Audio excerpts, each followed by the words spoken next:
been the type to follow trends, made a lot of ends. So hope till we got product in, clocking dividends. Living in a place of hate, I was moving state to state, reinsuring my Section 8 while they on Section 8. Told niggas, then I had showed niggas. You old niggas, gave young and game. I'm old niggas for show, nigga. Old nigga, new nigga, who nigga can't see a baby picture of me is true, nigga. A true spitter, motherfucking fool with it. Yeah, too vicious. You do features, rappers step all on you and you cool with it. From the era where you had to rap, I do that fool. In the era where songs matter, I could do that too. Yo. Sturdy Podcast. We here again, man. We here locked in with you, man. Sturdy Podcast. This Boo Dilly. It's your boy Pate. Man, we got the big dog, the big bro, the big general. The mothership came through. The mothership has landed. No slaves allowed. The mothership has landed at Sturdy Podcast headquarters. We have the man, the OG, in the building. Live the legend. Been holding this city down for a long time. Siri, you won't understand it. This is something else. Something special. My big bro, Rodski, what's happening, baby? What's going on, brother? It's a pleasure to be here. Honored to be Likewise, here. man. The Likewise. legend. Have you here in the building, man. What's been going on, man? Tell me about it, man. What's happening? What's A lot been in your going world? on. Yeah. Yeah, a lot been going on. The world is still moving. Mhm. 1,037, 130 miles per hour Right, on its axis. right. Black people still trying to seek justice, That's true. and the world is getting more wicked by the hour. Yeah, it is. Do you feel like it's okay? Usually, when a person when your third eye is open, you can really see that it's getting bad. But if you, a person that's really not, in tune like that, they'll be like, man, it's better. This is good for us. How do you pretty much like deal with someone that's like, nah, man, it ain't getting worse. It's better. It's good. It's great for us. I don't. One thing I learned, for me, you meet people where they at. You can't ever come to them like I didn't step one foot in heaven, one foot in hell. Right. I my whole life has been a upward from the bottom, upward ascension. And I'm 56 years old, so I haven't ever been to this level that I'm on now. It ain't happened overnight. It's a gradual process. Each person evolves how they supposed to evolve. Each person moves according to when they're tired of certain things, or when they get to a point where I've been doing this a long time and this ain't working for me. Right. So I never try to judge. You never can judge anybody, because as long as somebody's still in motion, you can't judge. Only when something stops can you judge something. Oh. So we keep evolving as human beings. We keep evolving as people.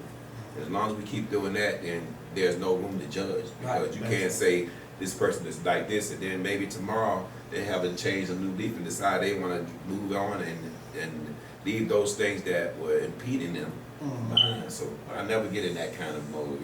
Right. All I do is try to be a light in the darkness. And that's the only way I move now. Right. So how long? Let's go to the beginning, man. All the way, man.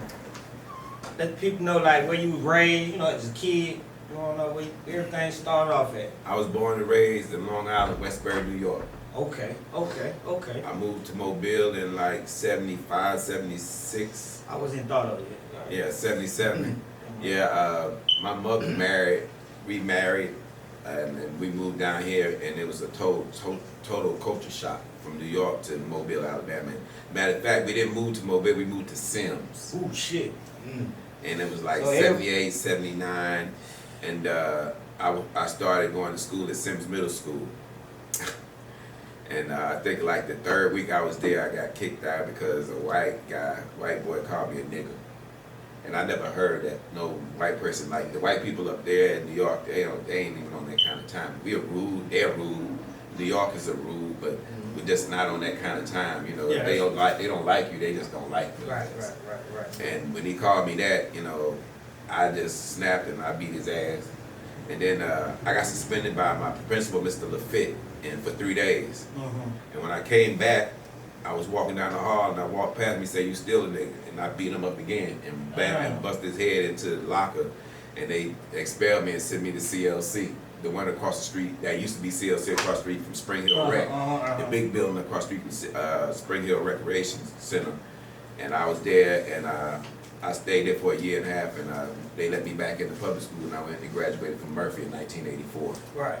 During that time, when I came to Mobile, I was from New York, so in New York, it was like East Coast hip hop and Fat Laces, and you know, what's up, son, and all that. But when I moved, the Pumas, the thing, I see you got your shell top on. Yeah. But what was so crazy about it was when I moved to Mobile during that time, they wasn't on East Coast. They was on Loop and Booty Shake, because Loop and bass music was really like killing the South. It was killing the South. And I came down here with my laces and started playing my MC Light stuff because I started DJing. I've been DJing since I was 8 years old. Since you was 8. So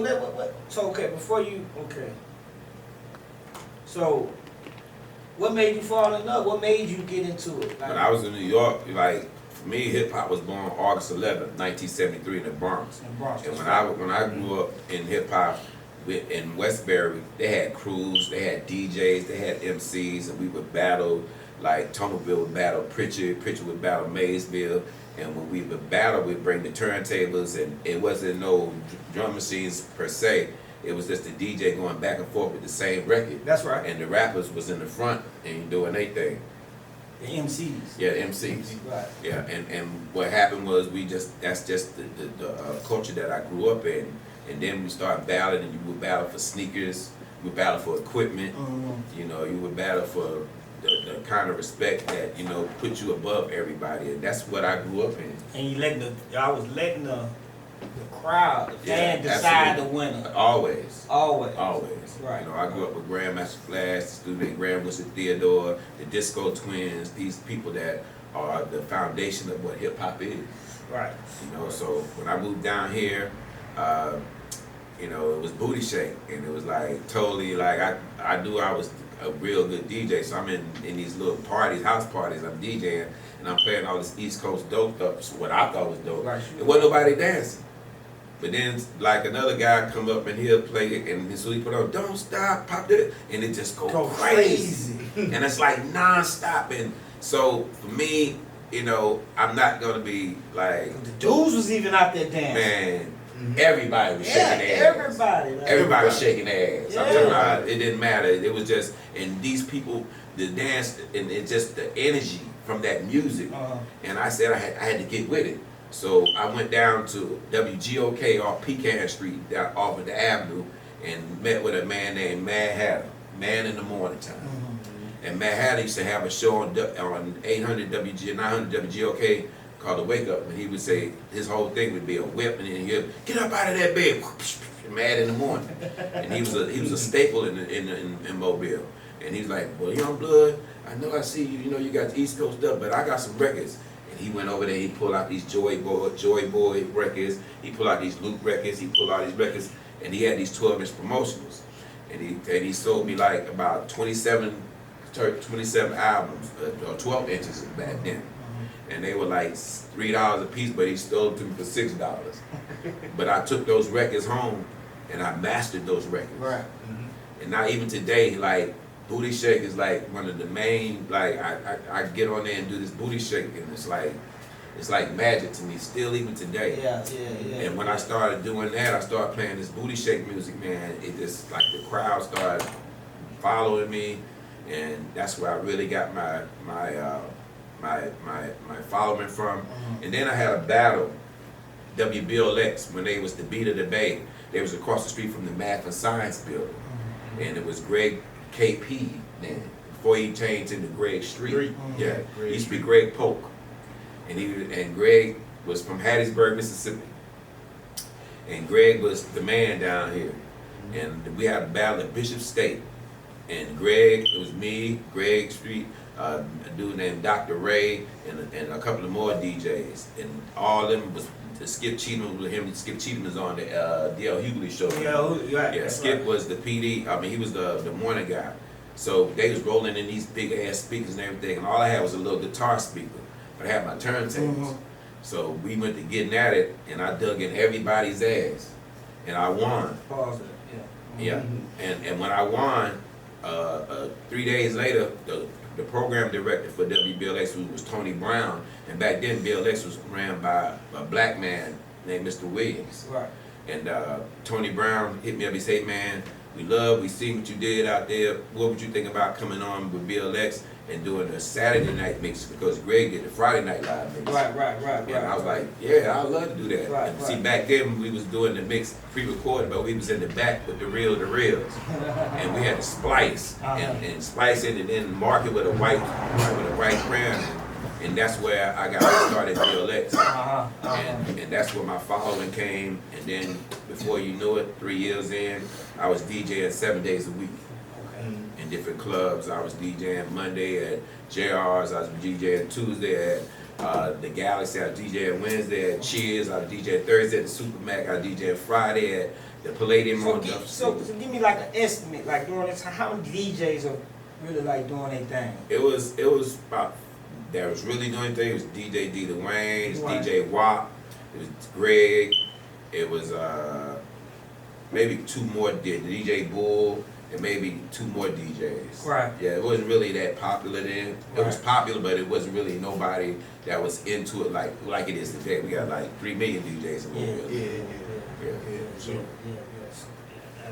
So you've been your whole journey through the hip hop in Mobile. You seen it all. Yes. You know Yes. what I'm saying? Because at one point, to be honest, you was the voice of 93 Yes, and Yeah, that's a fact. that was crazy, because when Bill X moved into the Zonte building, which is right where they are now, up on Dog Street next to the old Mobile Gas building, it's expired now. But they was in the back of the Zonte building. Miranda Rubin was the program director, and I was still doing the mix, and I would be on the Funky Fat Friday with Ray Ray. Ray Ray got me on, and we would do Funky Fat Friday, where we do like some 6 in the morning to 10 in the morning, non-stop, just getting down. And that became very popular because he inserted his coach and Quan and Miss Essie, and you know, that was really popular. So a slot came open for overnights, and when the slot came open for overnights, Miranda said, "Well, it's a slot for overnights because I wanted to be on the air more."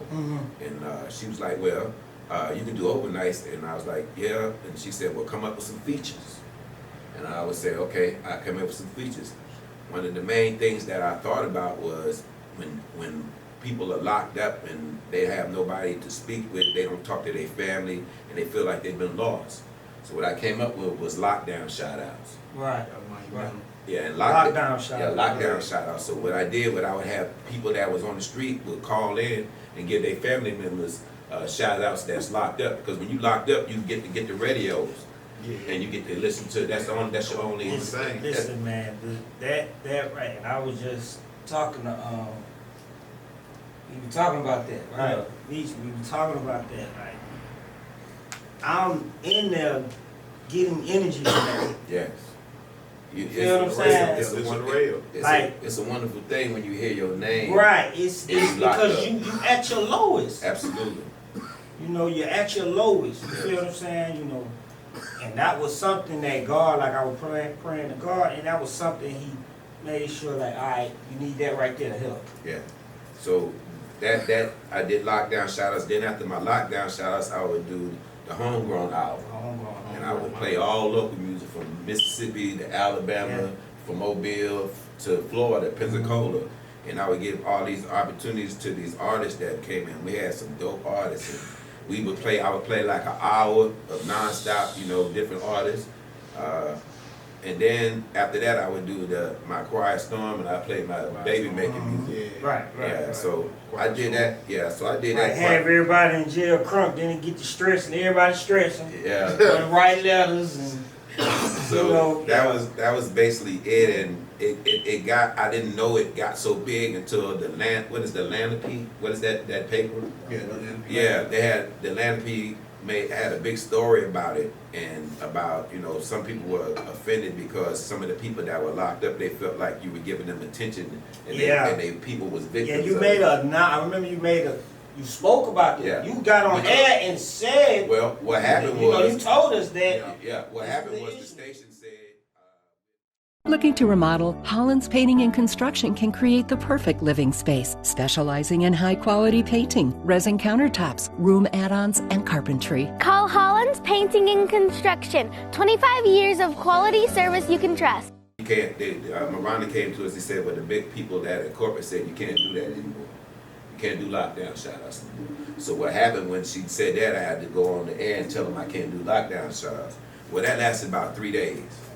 Can I ask what was the exact reason why you couldn't? Because some of the people, like if somebody killed somebody or hurt somebody or robbed somebody, and you get somebody called and say, I want to give a shout out to my homeboy such and such that's locked down. He just shot. Yeah. So people were complaining. So that lasted about 3 days when they took it off the air, and they had a ambush of people that was calling corporate said no, that's not gonna happen. And that let me know right then how strong the people were compared to the radio station. Because people were saying, I'm on boycott, we will not listen to Bill X if you don't bring lockdown shout-outs back. So they brought them back. But I couldn't call them lockdown shout-outs. Now you had to change the name, that's right. I had to change inspirational shout-outs. Yeah. You had to change the name, you did. So, you know, it had to be modified, but at the same time, it still gave us the platform to give people who didn't have any hope or anything that were locked up some hope. Cause you gotta keep in mind, like, you know, it wasn't no phones in the system. You just had the wall phone and the radio. That's it. So once you hear that, you could be a person that ain't even been getting no mail, no pictures, but you gonna hear this one person shot you out. Every night. And what a lot of people didn't know was myself, I did 7 years and 4 months in federal prison. I got locked up when I was 22 years old for dropping off some drugs. Because during that time, it was a law called the conspiracy law. You caught that here? Yeah, I caught that here in Mobile. Right. So if you say 2 or more people are involved in something that's illegal, and you don't have to get caught with nothing. I never got caught with any drugs, but what happened was the person that my cousin, I'm not gonna name the name, but my cousin was going with a drug dealer. And one day we was over his house, and he set it out, you know how drug dealers do, the liquor, the weed, everything, we over there drinking, smoking. And then he said, can you drop this package off for me? I said, yeah, I'll drop it off. I'm young, I ain't thinking about the consequences. So I dropped it off, I come back, he give me $300. Well, a year and a half later, he got caught, and the dude that he gave it to got caught. And during that time, when you get caught, the more people you tell on, the less time you get. So he told on like 33 people, and he told on me, even though I wasn't selling no dope. So when I and this is how serious the crack law was then. I'd never been in trouble in my life, nothing serious, nothing like that. But because I dropped out crack, I got 7 years and 4 months. Never been in trouble, never had a record. And when the judge was looking at, they have this point system about your drug, your history. You was clean, right? Yeah, I didn't have anything. Point system, you didn't have but it still was a mandatory minimum. And they couldn't get. I was facing 15 years. And when was that? What year was that? That was 19. That was 2000. No, let me see. Make sure. That's 1992. 92. Yeah, 1992. And the judge was like, well, with the prosecutor, which I can tell you her name. Her name was Deborah Griffin. And when I told my lawyer, I was like, I'm not finna do no 50. I ain't do nothing. I just did that one time. I didn't do anything. He's like, well, they still say if you go to trial and you get found guilty, you'll have to do 15 years. So we went in there, and the Deborah Griffin, the lady, the prosecutor was across from me, and she said, let me tell you something. And it's honest God truth. She had a dress on. She said, you see, she sat up and she opened her legs, but she said, you see that right there? She didn't show them, but she was making a suggestion. If you go to trial, you'll never see one of those for at least 20 years. That's what she told me. That's crazy. So what happened after that? Fed boot gang so strong. They boot gang. That's why the conviction rate is so high. I was green. I didn't know. Right. But so my lawyer said, well, we can fight it, or you can plea out, and then you probably won't get any in that time because you haven't been in no trouble. So I said, I plea out. So when I plead out, I'm thinking when I go home and I'm on probation, not on probation, on what they call it when you out on bond, that everybody's telling me, oh man, you ain't been no trouble. You probably gonna get probation. You don't get probation in feds. Yeah, they know that right there. If somebody gets caught with some drugs, I'm letting you know on the screen. If somebody get caught with drugs in the feds and they get out, stay away. stay away from it because they tell it or they told that crack law. They started saying they started changing like they started flipping a lot of stuff. It was 15-1 if you caught it. Like for me, I dropped off maybe 4 ounces of hard crack. If you get caught with half an ounce or 2 ounces or 3 ounces of powder, you get 2 years, 3 years. If you get caught with crack, which is the same thing, just rocked up, you get 20 years to life. Yeah, they was slaughtering. So a lot of them brothers got breaks. Yeah, so I did 7 years and 4 months. I got out. I didn't miss a beat. I started back DJing. I was DJing at a club downtown called Jazzy Blues Cafe with Variety Entertainment, Leo, Bennett, Scooter, and that's where I started back. And I picked up all the way in. Yeah, and I picked up where I left off at. It was like I felt though when I first got out. I was like the dude on I'm Gonna Get You Sucker. When he walked out of prison, he had them shoes on with the fish thing. I didn't have that on, but that's how I felt because everything had changed so much when I was locked up. You think you're keeping up with it because you watching the little videos. But nah. It took me a minute to get back into But you know what? So you got out like right before 2000. Nah, I got out in 2009. You got out in 2000. Oh, I thought you should caught the case in 92. No, I got wait. 2000. No, 2000. I got caught the case in 92. I got out 2007. Excuse me. 2007. Yeah, 2007. Okay, 2007. Because what happened was when I first got out, they wouldn't let me come to Mobile because the guy who told on me, my cousin, who was his fiance, he had got out way before everybody. So he was at the halfway house, and he was the kingpin. But he got out before everybody. So they told me that I couldn't go there because they felt like I was going to do something. So they sent me to Pensacola, even though I had a job back at BLX. I had to bought my boss, who was Niecy Davis, then the program back. He said, well, he has a job back. They let me go. So what happened was they sent me to Pensacola, and I wound up working at Ruby Tuesdays washing dishes. When I was supposed to be back on the radio. So what happened was one Friday, I was just mad because I was like, man, I'm supposed to be around here washing these damn dishes, and man, I was like, fuck this shit. So I got paid that night, and I went out and they just got drunk and got fucked up and excused my friend, and I came back, and when I came back about 2 in the morning, the marshals were waiting for me. No. And they sent me back, and they sent me to Oakdale, Louisiana, and I finished out. I had to do 8 months there, and I was finished with it. So I came home and I picked back up, and I started back in BLX, and that's when I started. You doing that bid, right? Mm-hmm. What was the main thing that kept you focused? Like, you could. The Nation of Islam. You got Minister Farrakhan, the most honorable Elijah Muhammad. Everything when I went and I started listening to the minister, when I started listening and I started reading, and it gave me a knowledge of self of who I was and why everything was like it was. Because I had questions about what the fuck, why black people are still trying to catch up. Why black people in such a degrading, if we in the slums, that's the only place you can get the answer. Yeah, and he taught me about who we were, that we were the original people, and that we were stripped of the knowledge of who we were. When they brought us over here in slavery, they stripped us of the knowledge to be able to learn, to be able to read, to be able to think. We were stripped of our knowledge, our culture, our language, our God, and everything about us. Taking you to a whole nother dimension. Well, not another.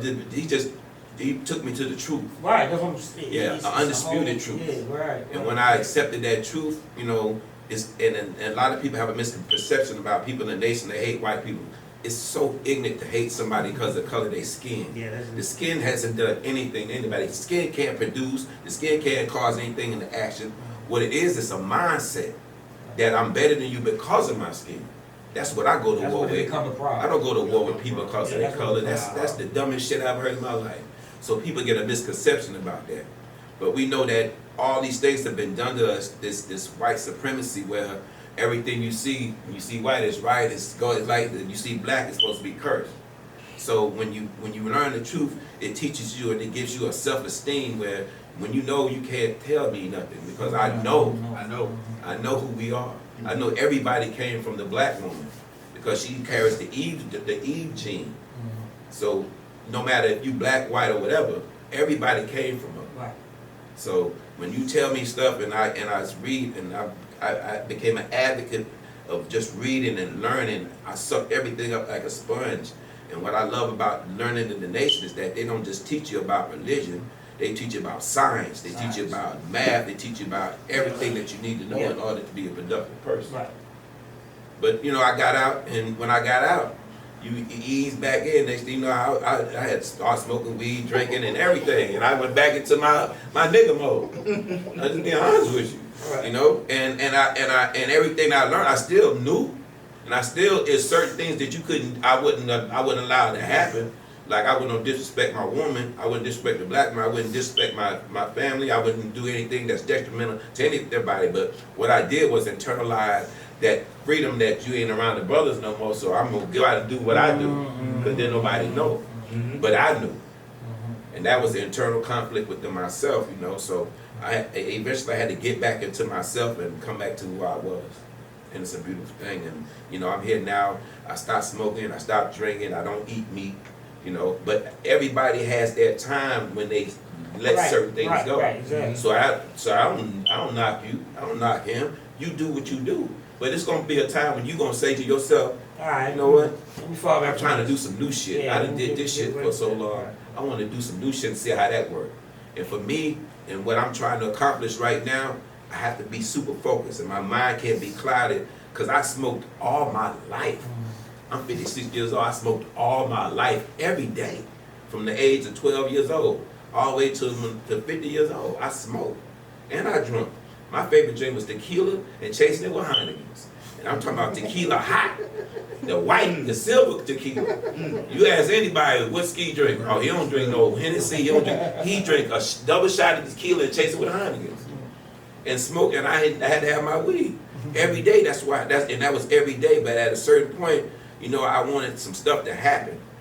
And I know that God is real in my life because He showed me several times that He's real. But He ain't outside of me. I don't look for Him up there. When I'm trying to make things happen, I don't look up there. When I pray, but I get my ass up and work and act on what I'm asking for. Okay, now look, let me cut you up, but since we right there with it, okay,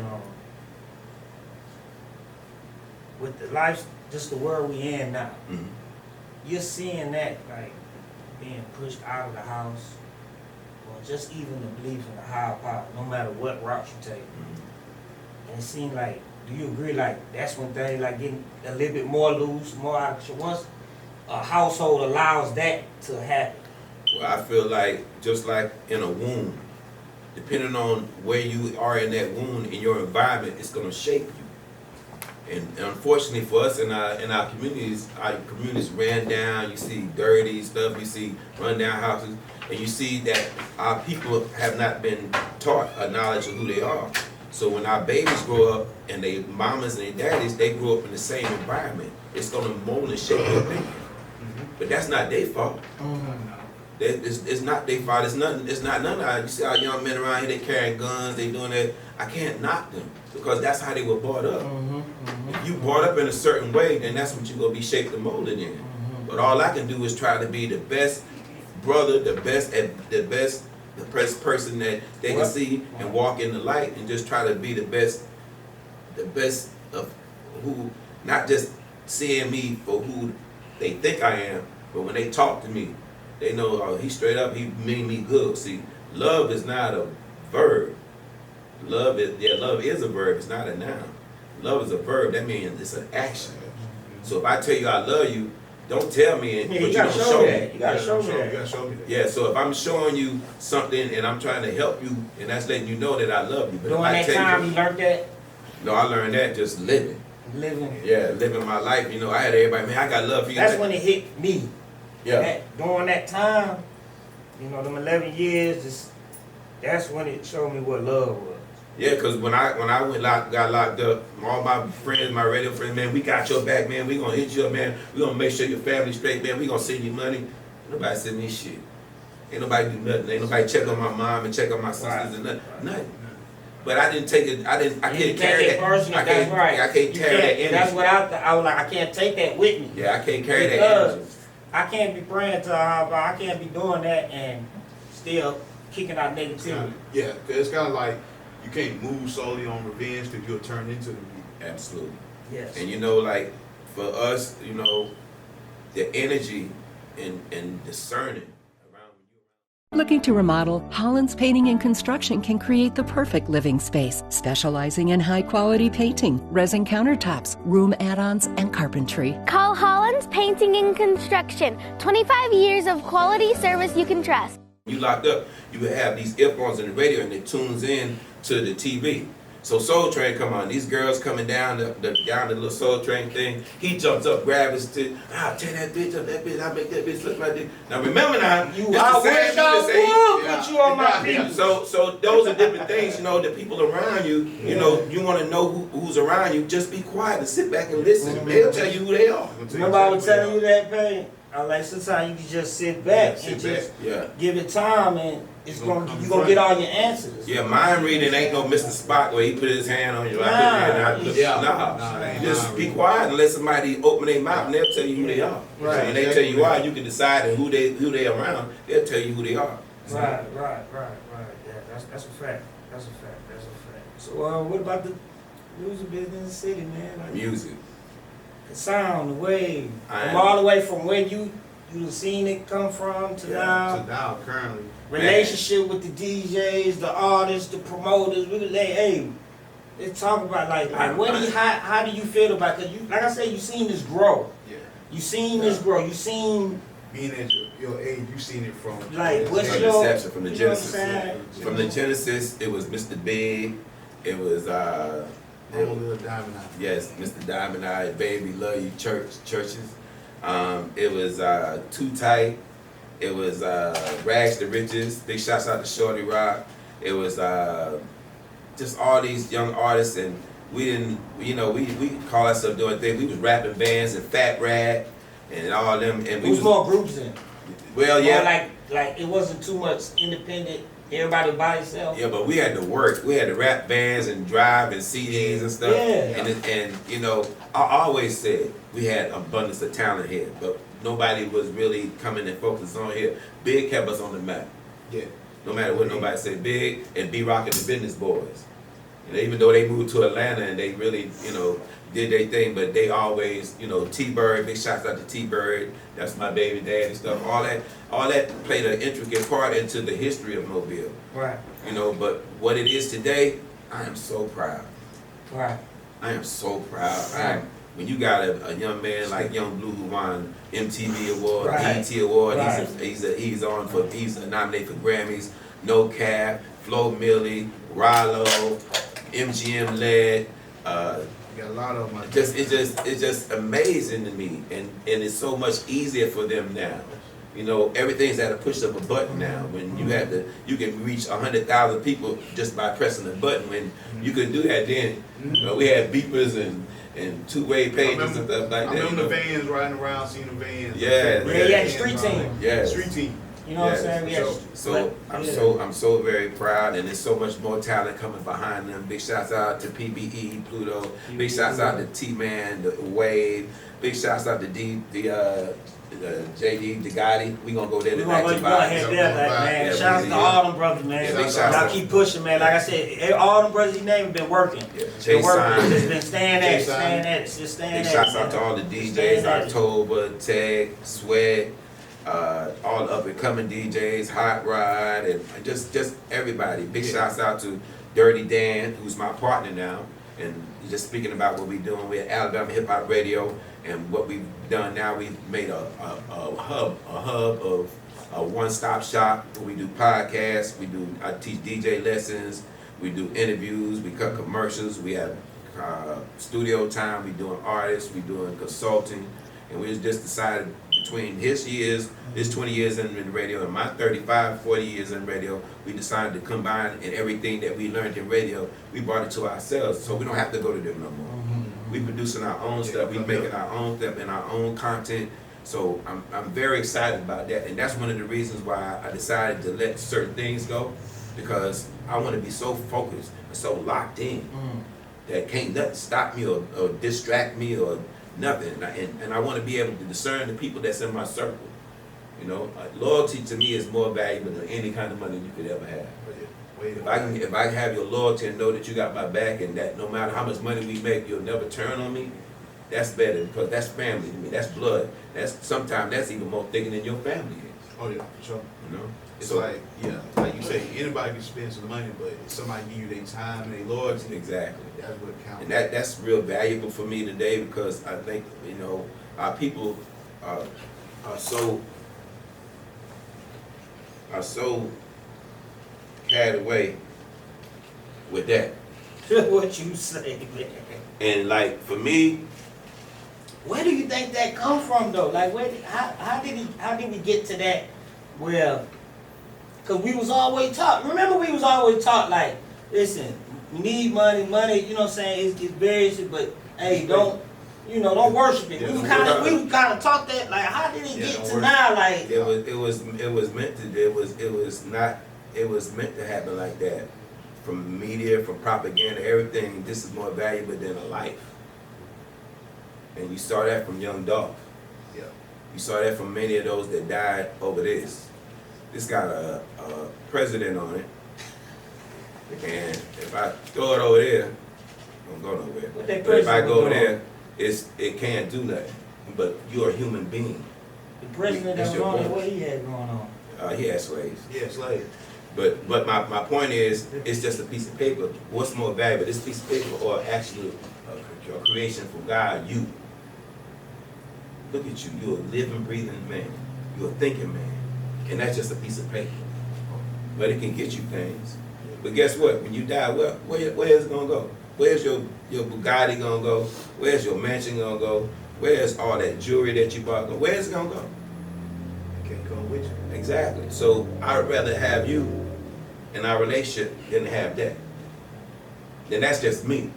But I know there's a lot of people that think differently, but that's okay. Yeah, it's so hard to get to them because, like you said earlier, like program, how they was raised, like, and that's what I'm saying. Like, where we're not wrong at because now, like, that's all the focus is.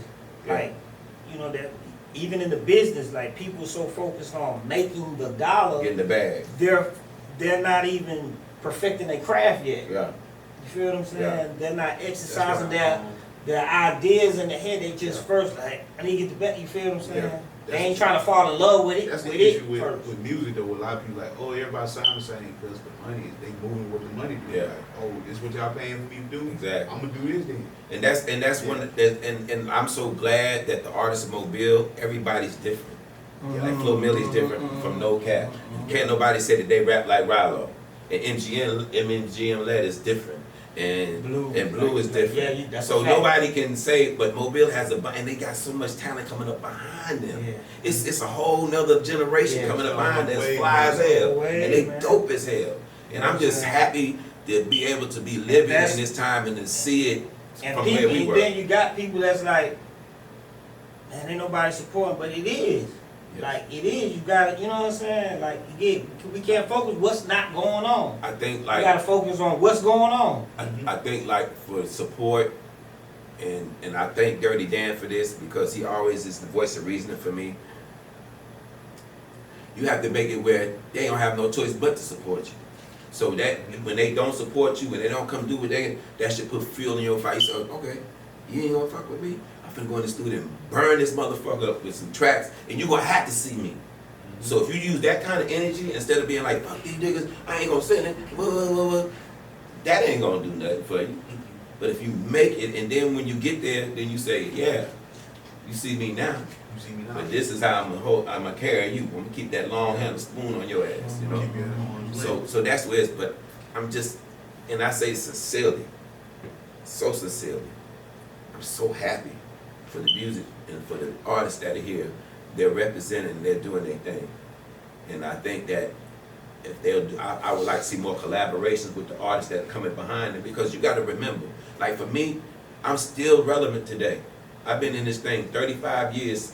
I've been in Mobile DJing, and I'm still not lacking for gigs. But you know why? Because when I did lockdown shout-outs, I always put the people first. Yeah. So the yeah, people take yeah. care of me now. Yeah. You know what I'm saying? So the one thing that I would love for the artists that's out now is to reach back, because you got a homie that got talent. Don't be so caught up where, you know, I'm getting my bag, you know. If you get a bigger bag, if you help him and bring him on and teach him. And I think one of the people one of the artists that are really doing that is PBE Pluto. Yeah. He took T-Man, he took all them to the DJ summit in Atlanta. And even though he's people don't know he's like big and huge outside of Mobile. I mean, like really huge. But he took these artists with him and introduced them first and said, hey, look, these are my people, you know, and they gave them love, you know. So that's what you got to reach back, no matter what capacity you in.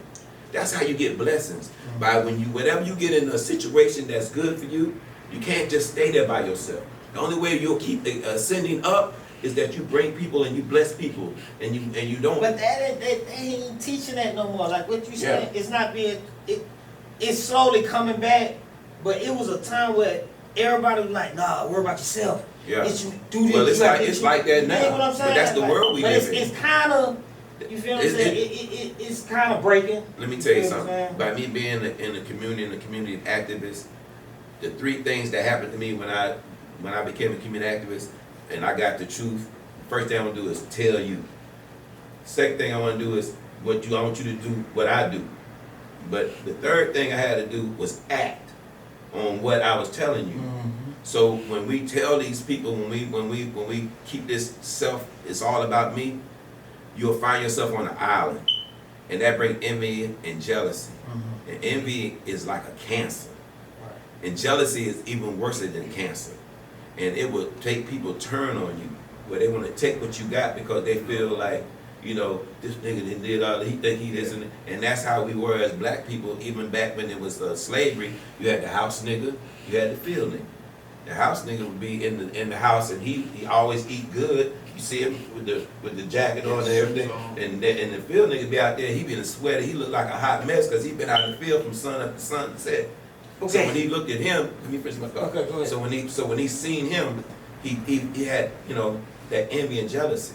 And that even though I know we've all heard about the Willie Lynch letter, where this supposed slave master in the Caribbean said, I can give you a foolproof method on how to keep a black man on against a black man, how to keep that rift going.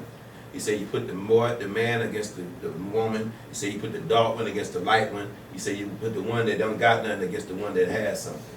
And that's how it is. And that has been passed down through generations and bloodlines today.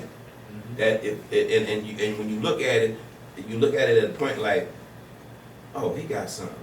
When Big got shot in the back of his head because he was looking out for somebody.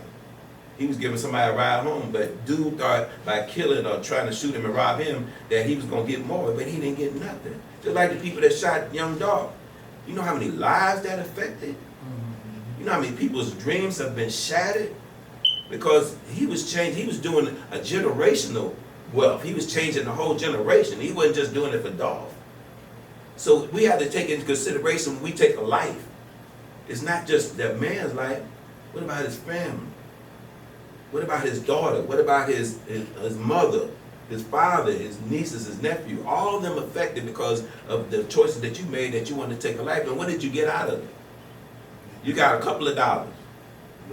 You know, so it's just something, and I'm not sitting there trying to preach or nothing, because like I said, I didn't pop out of heaven, and I still ain't in heaven. I'm just your brother. But I'm your brother that done been through the shit, and I'm trying to give you a shortcut so you ain't got to hit the brick wall like I hit. And that's all I'm here to do. Okay, what I you see how the way you just explained that, the way, and it's like, it's more brothers out here that give it to us just like that. Do you think that should be implemented in dealing with our history, what we've been through, and everything? Just the same exact thing you said should be implemented in the school system. Man, the school like system. It should be someone that's speaking just like it's like. Until we can own our own schools, these schools ain't shit. God. They're trying to keep out of. They're doing a thing now called critical race theory. Right. Where they don't want you to teach about slavery and everything because it gives a victimization. But that's wrong. You have to tell the truth, because if you don't tell about the history, about why everything's happening, then you leave us here, and then we're supposed to be here, and we try to figure out what happened in this right here. You know, in order to move and to grow, you have to know where you came from. You have to know everything situated. We got babies that are growing up now that don't know nothing because it's generation. Their mothers didn't teach and didn't pass the knowledge because they didn't have it. But the only way we'll be able to change that is that we have to start depositing into these young men, all these young brothers sitting over here, just read, just think, just check out a couple of videos, and whatever you get, you don't have to be like, you got it, blah, blah.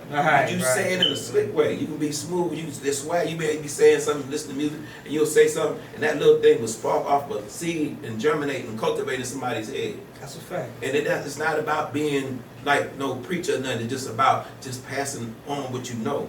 If you see a young man over there, you know he ain't doing right. You can't say, oh, I'm a turn, I ain't gonna say nothing because he might. It's our responsibility to each other. That's the brotherhood.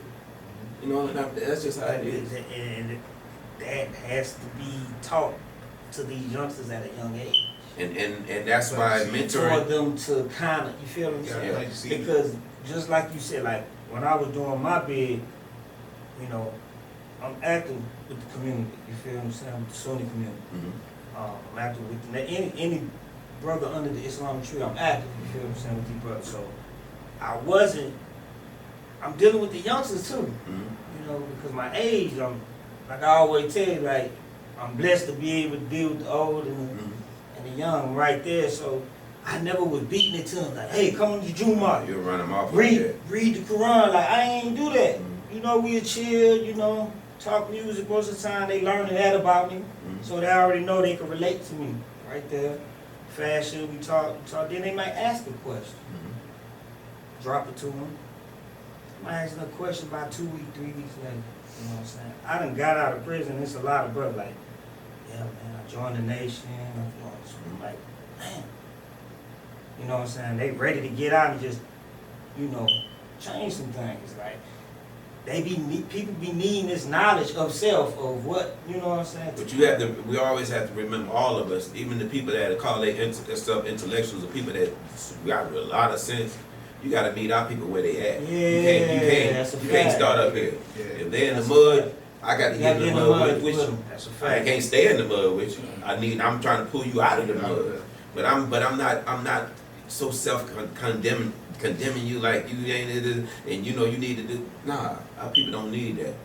You know, when I see a black man and he out there hustling and everything, what I'm gonna tell him? Put that down, put that drug down, and put that down, and grab his Quran or grab his knowledge. He's gonna look at me like, niggas, you lost your mind? I'm making $3,000 a day. What I look like grabbing that? Because it ain't real for him.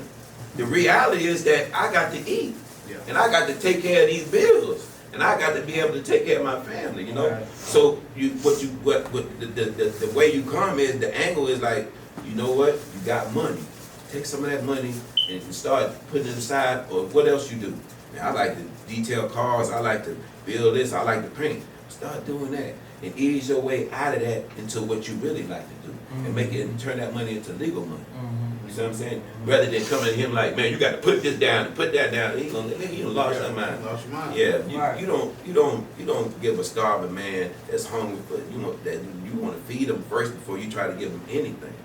Like the saying, in order to lead people, you got to feed people. Absolutely. Yes, sir. It's knowledge like that. You know what I'm saying? You could get a lot of knowledge into something, you using it for the wrong purpose, God will take it away from you. That's called being an intellectual masturbator. Or you just masturbate. Intellectual masturbate. Where you just think, you got all the sense, so just because you got a little more sense than I might have a little more you got to put it all on you like I'm just all that. And then behind that you some shit because your character and integrity ain't worth a fuck. Yeah. And then next thing you know, you don't know none of that knowledge you were talking about. One that you just is of the oval. When I deal with people, I look inside, I look at the heart, I look at who you are. I don't look at the outside. This is an illusion. That's just flesh. But I look and see who you are inside. And I can tell if you good people, and if you good people, I'll do anything I can to help you. But if you somebody that's a snake, and every time I see you looking for an angle, looking for something, I got to stay away from it until you come into your right mind. I stay away from the energy. Yeah. I got some dead stop, man. Shouts out to Jamal. Did you have any questions? Dead stop, huh? Did he ask? Did I answer your question? Oh no. I got some questions, man. Dead stop, man. Shouts out to Dead Stop. Gave me some questions. You know what I'm saying? If you wasn't a DJ, what would you be doing? That's crazy. Well, a lot of people don't know. I'm a chef. I went to culinary art school, graduated culinary art school. I'm also a certified credit consultant. I got my certification as a credit consultant where I teach credit and stuff like that. And also I produce and I do production for audio, for commercials and stuff like that. Like, you know, for me to sit here and talk and then I can just change into a radio mode and say, it's your Gulf Coast #1 for hip hop and R&B. Your big station, 93 PLX, home of the Steve Harvey Morning Show. Get at me right now, 770-9393, star 93 on your single or RTL wireless phone. Right back, more of your favorite jams on your big station, 93 PLX. See, I can hit modes, you know, and so yeah, so I can hit different things. So I try to I love to eat. Love to chew. I love to eat, so one of the things I love to do is cook. Right. And I went in the Army, I was a cook in the Army, and when I got out, I said I wanted to learn the techniques about it. So that's what I did. I went to culinary art school, and I graduated top of my class, and I love to cook. So those are things, but what I want to do in my life is I want to do things that I love to do. I want to be doing things that I'm forced to do because I have to make $1. Because then the pursuit of happiness, being happy is doing something you love to do. So even though you might be a rapper or something, it's more than what you want to do. You have all kind of talents. So what else do you want to do besides rap? If this rap thing don't work out, what else do you love to do? You like to work with your hands, you like to paint, you like to draw. Find out what that is that you love to do and pursue that too. You can do 2 things, you can do 3 things. That's a fact, that's a fact. And he said, what that was it? Nah, because you going into that, I was like DJing, what's the 5 hardest things about it? DJing is staying relevant. That's #1. Is this your top or just?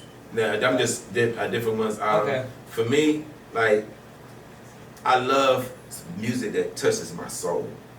And it was something about the old school where I get caught up, where I used to hear my mom and my dad used to say, man, y'all don't know about this music, man. This music right here, woo woo, and I'd be laughing at that. And I'd be like, man, they old with that shit. But now, I've listened to the music, and it touches, I hear certain songs, and I find myself in that same mode as my parents was in. You know, because the music, it happened by design. They've taken the soul out of our music. You know, our music used to be so soulful, and everything is caught up in material, and fucking, and partying. Even the R&B, man. Yeah, even the R&B is no real R&B, but and everything, don't get me wrong, everything is polarity. Yeah, right. In this universe, everything has a yin and yang, That's a right. hot, That's a right. cold, Exactly. and it has to be balanced. But right now, this is the balance. And that's why when you have the Silk Sonic, when they come out, they hit so hard because you ain't heard it in a while. And our souls and our ears and our vibrations are just like thirsty for that. And like the sister India Rashad, I love the sister. She had a song called Butterfly Doors. This is when I first heard her. When we was down at the Merry Widow for Dre Day. Yo, big shouts out to Dre Day. Always make it happen for local artists. And my guy right here. Dre Day, man. I love this dude right here, man. I love you, man. I love you, man. And Money and all them, they man, when I heard it, I was like, God, this is touching my soul. So when I hear different music, and a lot of music that Young Blue do, it has soul to it and stuff. So I'm listening, and I love some rap. I love the rap. I love the stuff that's coming out. But I have to have that balance. And when you don't have that balance, you start tilting. And when you tilt in a negative way, then that draws on your subconscious. And then next thing you know, you saying and you doing things that you like, what the fuck I do that for? Because of the vibrations of the music. So I think by design they took, and so now when you go try to get a record deal, they look for how nasty, how dirty, how low down, how much fucking you can talk about and everything. And that takes away from the real artists that are soul artists that really have crazy, mad talent. So that's where we are now, but it's by design. Because as long as we can keep a whole generation not thinking about buying diamonds and buying stuff that as soon as you buy it, it depreciates. When I buy a car, as soon as I drive a lot, it depreciates. As soon as I buy these diamonds and stuff, not gold, diamonds and stuff, it depreciates. Then what am I doing? I'm on the quest for things. And I'm not on the quest because I feel like this is what my soul is giving me. So when I listen to artists, I listen to music, I'm kind of weird because I like to hear stuff that might not be for everybody else, but I'm hearing an individual that's not blocking everything out. He's blocking everything out. He's being himself. Right. Because ain't nothing like being yourself. You can go home and you'll know artists that are themselves because when they talk and when they rap and when they flow and when they spit, it touches something in you. Like that's what made Biggie. That's what made Pop so powerful. That's what made Black Thought. And when they talk, it's real. They paint the picture, and you know, they telling me some real stuff. You know, and that's the only thing that I feel like it's not a balance in. You know, and like for C now, I've been with that dude since Gorilla Records. Right. You know, I remember I got in trouble one night, and it was like when Gorilla Records, when they had the red the fleet, and I got locked up, and they found out I was locked up, and I was in Metro. I think I got locked up for drinking or something, and I was something. But I was in the top floor, and they came down, they're blowing horns and everything, and they came down, and that did something to me, man. And ever since then, we've been riding. When he got locked up for them 6.5 years, I was on the radio. And I made sure I made my word that I would not let his name or his music down. You did that, man. And I played his music for 6.5 years straight. You did that. Until he came home. So, you know, but his music, why it touched so many people, because it was real, because you could tell it was real to him. And the stories that he tells. And it was real to him, so that's why I love him now, and I think that I don't think he's done yet. Right. I gotta tell you the truth, because I'm always be truthful with you. I thought he was over with. You thought he was over. You thought he was over with. But when he came out with that Roses, and when he came out, and then he came out, I was like, this dude ain't Mr. B. And now he's back to his old self because, I think he was on here and he told you, when he came home, we had deals on the table. We was ready to go. Yeah. Our first comeback show was at Big Daddy's. Yeah. And everybody was there. And I'm like, nigga, this about to go take off. I remember you had him, he was rapping. He was a cursor. Yeah. That night, I had to sneak out the back of the dorm, you feel what I'm saying? By myself, listen to that, yeah. And so when he came and when the Def Jam South and the labels, and then he said, I'm gonna do gospel. And I was like, you know what we got going on now? Yeah, holy smokes. They've been waiting on you. They've been waiting on you for 6 years, almost 7 years. They are ready to sign you. He's like, I'm doing gospel. But this is where the love comes in, because I love him. And love is an action. So I said, I support you. Let's go. Let's roll with it. Let's roll with it, right. Yeah. Right. And it just so happened that we done went full circle. And now he back. He back to the and I don't think it's over with for him. No, it ain't over. Who's your top artist when it comes to them bars? Because he's one of them. He's one of them. Like when it comes to bars out the city, that's him. Right. Right. You got C.J. okay. Ella. Right. Brown. Right. Two more.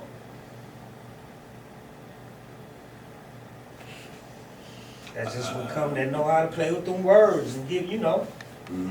Mika Frost.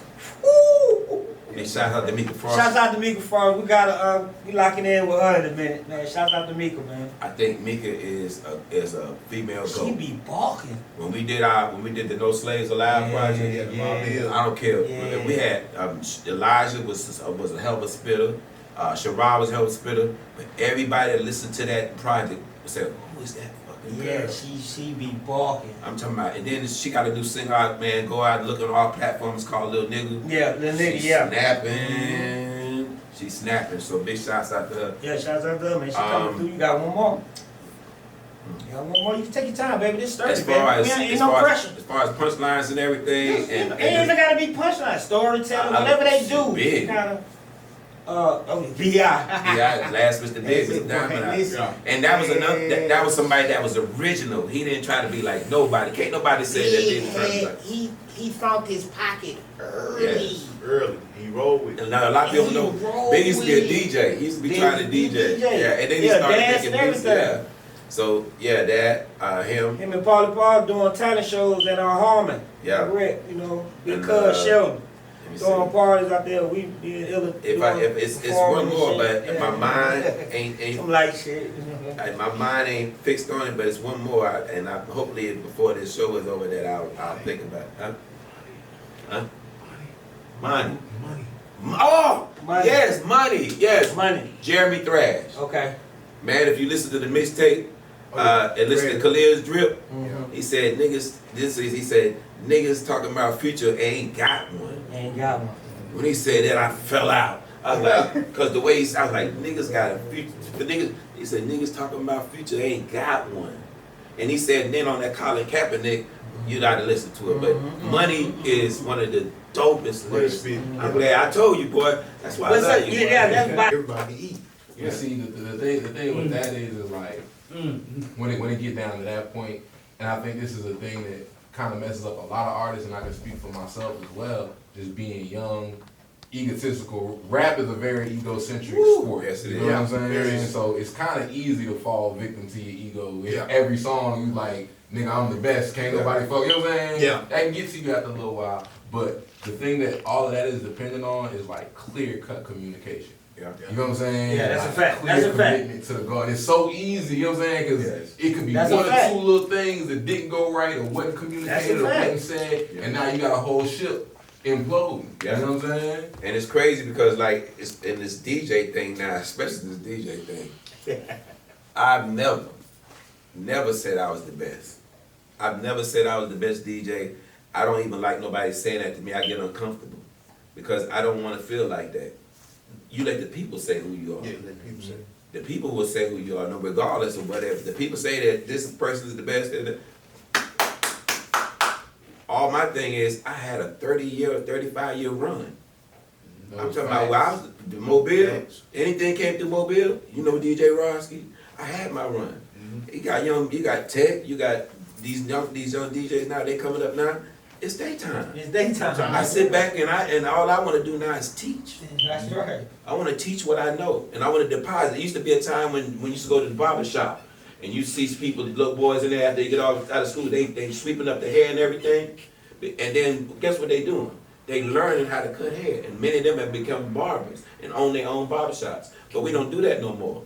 Yeah, Because they didn't see like that. We used to always plan, whether it was doing landscape, whether it was construction, whether it was cooking, we used to always have some young people up under us and bring them up, and we don't do that no more because we become selfish for them people. That's capitalism over community. Absolutely. That's what That's a fucking fact. people That's love. capitalism Choose over capitalism Yes, over community. Absolutely. Yes, So that's a I fact. never claimed to be the best DJ, but I know my shit. Yeah. And I know I can go in any circle and rock the fuck out that circle. Okay. You know what I'm saying? So that's it. That goes on to his other other question. Okay. All right, with everything you done did for the city, like one thing I know, you put the city on your back every time, no matter where you at. You know what I'm saying?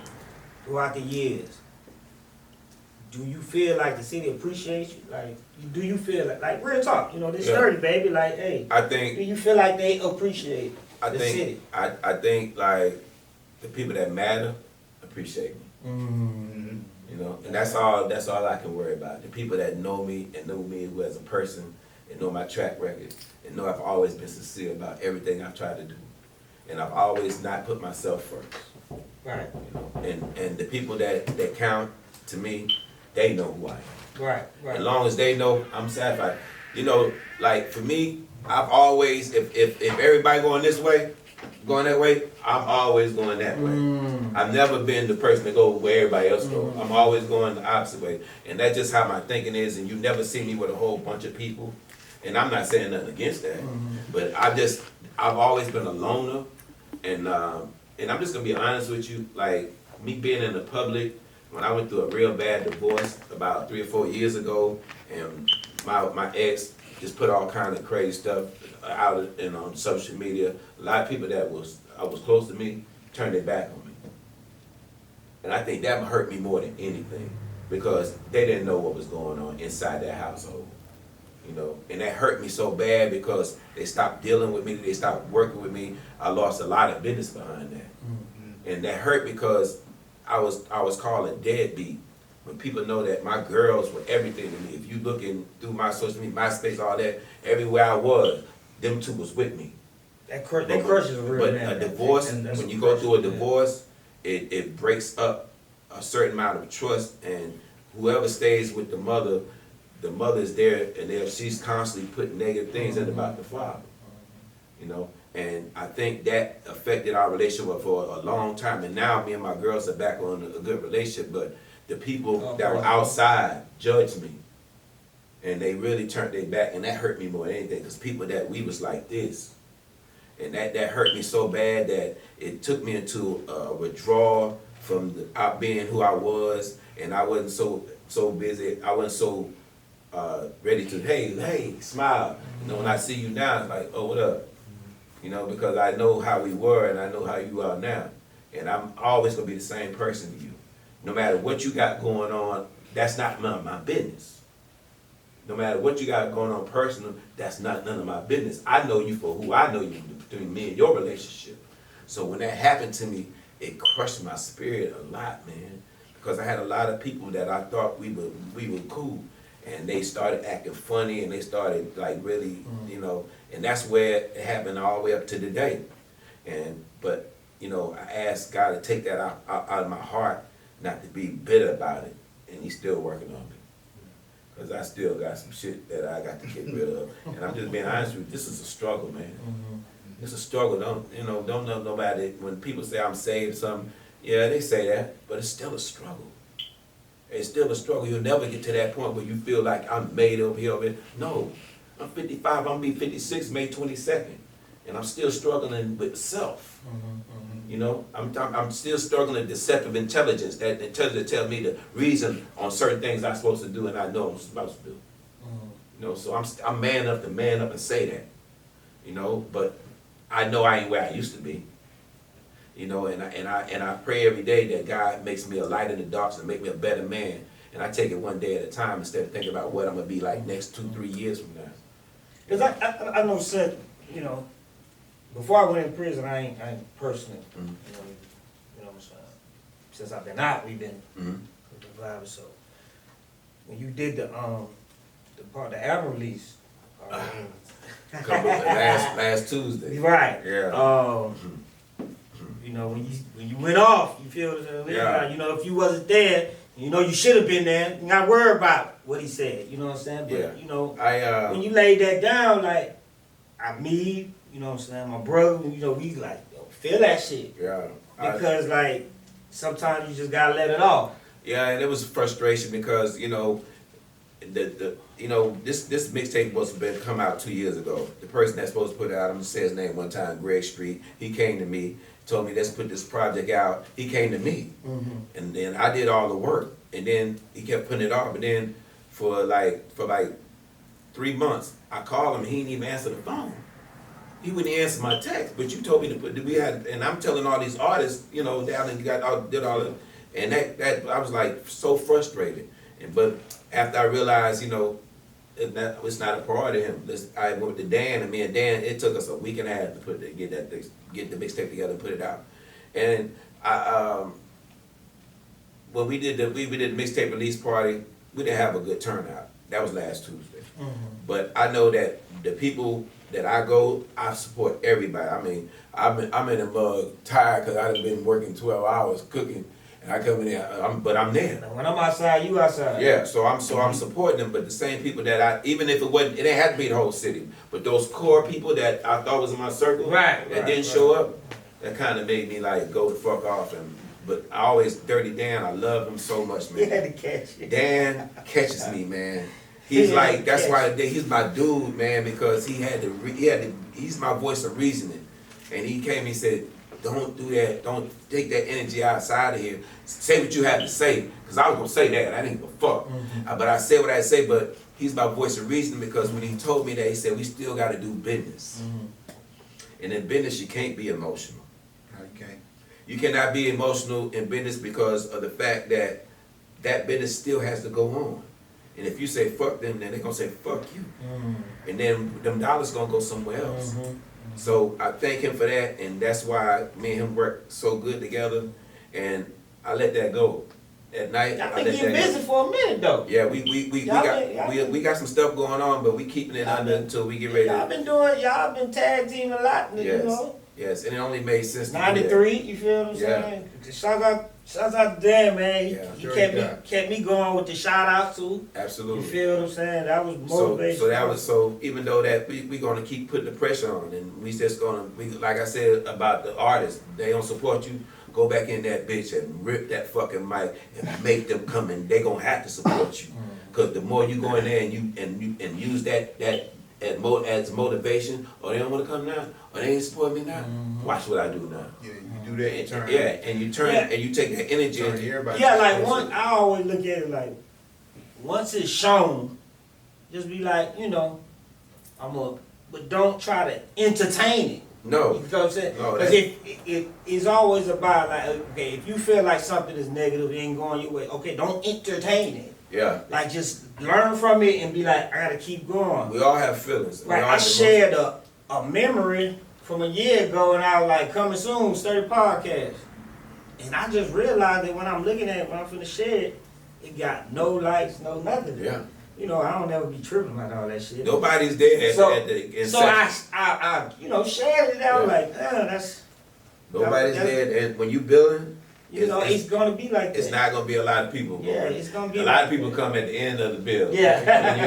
That's when everybody, man, I knew you was gonna do it. Yeah, I bet you did know I was gonna do it. That's why you was there with me. Like people say, like people there when you cut the ribbon, but they ain't there when you build. Yeah, when you're building the ribbon, absolutely. So that was great, man. And everything's a life and a lesson. Every negative thing that happens to my life in my life now, I take it as a lesson. I don't take it as, why that shit happened to me, that's fucked up. I take it as, what's the lesson in that? What was I supposed to learn? Was I supposed to learn patience about this? Was I supposed to learn understanding? What was the lesson in me getting in the search situation? That's right. And if you do that, that's how you grow as a person. Yeah, that's what the tool I used in prison, because I went to prison for something I ain't do. You feel what I'm saying? It was a fluke case. So I was kind of like, damn, I was twisted in the head. So me praying and getting more of an understanding, I'm like, okay, let me see, what am I learning from this? Yeah. You know what I'm saying? Am I getting patience from this? You know what I'm saying? Knowledge, like, you feel what I'm saying? Like, every bad situation, 9 times out of 10, some good out of it that you can learn. Every time, you just gotta find out what the lesson is in everything. And lock in on it, you know what I'm saying? Because once the negativity is shown, if you know what negative is, you know what positive is. So you know which road to take. Yeah. You know what I'm saying? It's a no-brainer. It's a no-brainer. And with me speaking on that, my homie that's locked up, he wanted me to ask you, like, dealing with, the system is overcrowded. Overcrowded. It's everywhere. Counties everywhere. America is just overcrowded. Now dealing with Alabama, which is overcrowded too, what do you think is a solution that could be solved with this, as far as like releasing ones that's still there, that's just there for a long time? They're not gonna do that. Also, or crack it, just breaking down these crazy laws that they have that's putting people in the city. What do you think? Prison is money. Prison's money. That's a And fact. it's capitalism. Right. And as long as you got that, then you have people out there in the fields that's working in Unicorp. When I was locked up, I was working in Unicorp. We was making boots and we was making uniforms. I would get paid like $27 an hour. Did I say 27 cents an hour? So my check at the end of the month was maybe about $78. That's how much, but I was working 8 hours a day. And I was working six days a week.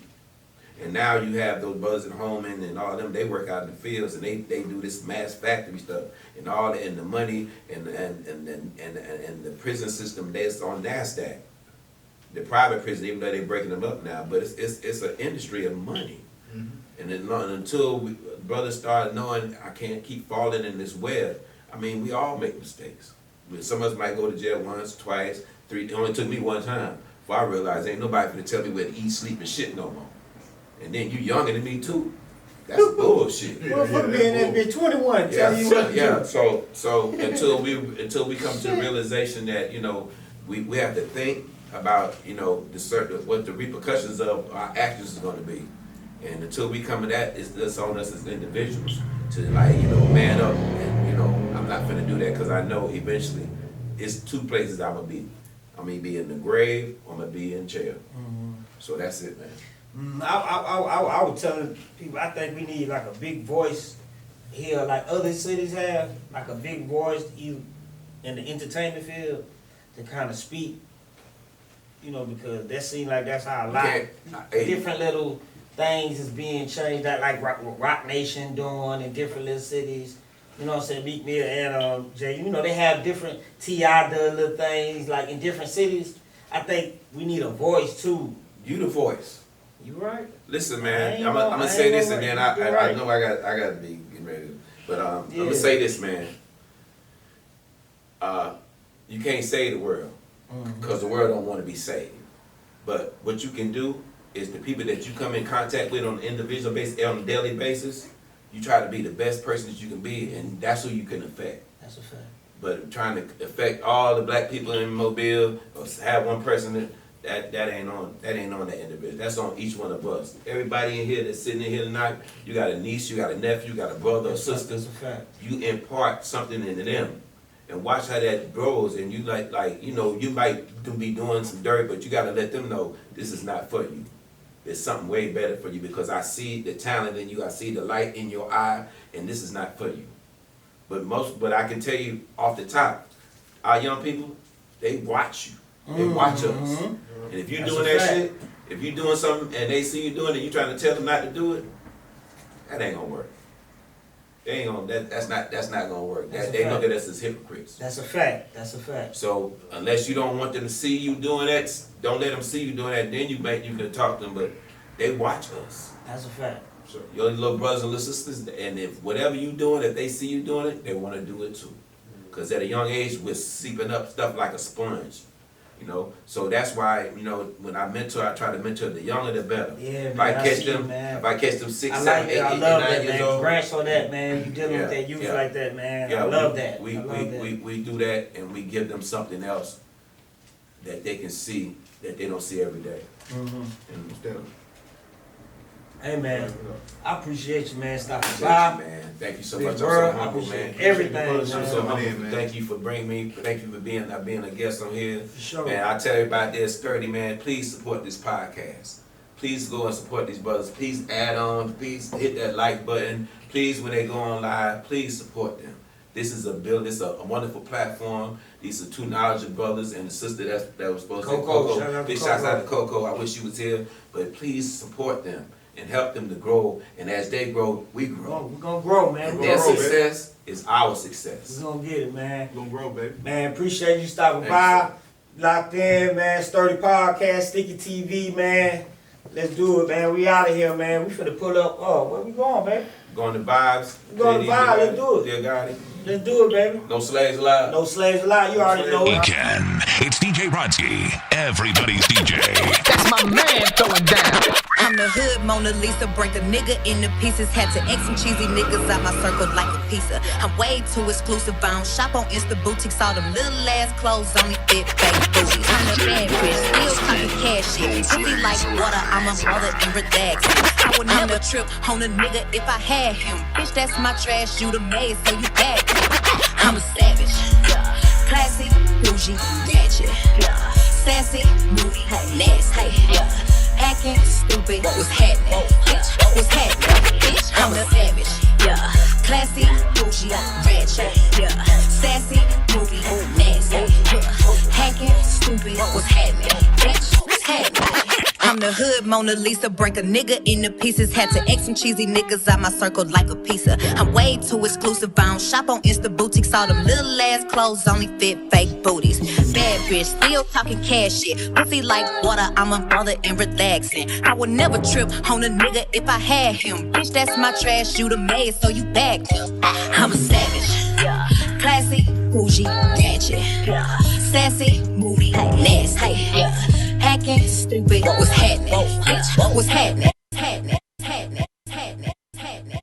I'm the hood Mona Lisa, break a nigga into pieces. Had to X some cheesy niggas out my circle like a pizza. I'm way too exclusive, I don't shop on Insta boutiques. All them little ass clothes only fit fake booties. I'm the bad bitch, still talking cash shit. Pussy like water, I'm a mother and relaxing. I would never trip on a nigga if I had him. Bitch, that's my trash, you the maid, so you back.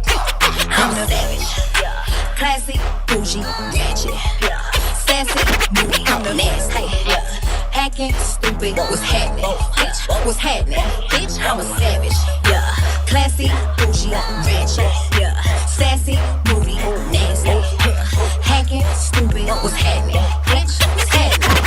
I'm the hood Mona Lisa, break a nigga into pieces. Had to X some cheesy niggas out my circle like a pizza. I'm way too exclusive, I don't shop on Insta boutiques. All them little ass clothes only fit fake booties.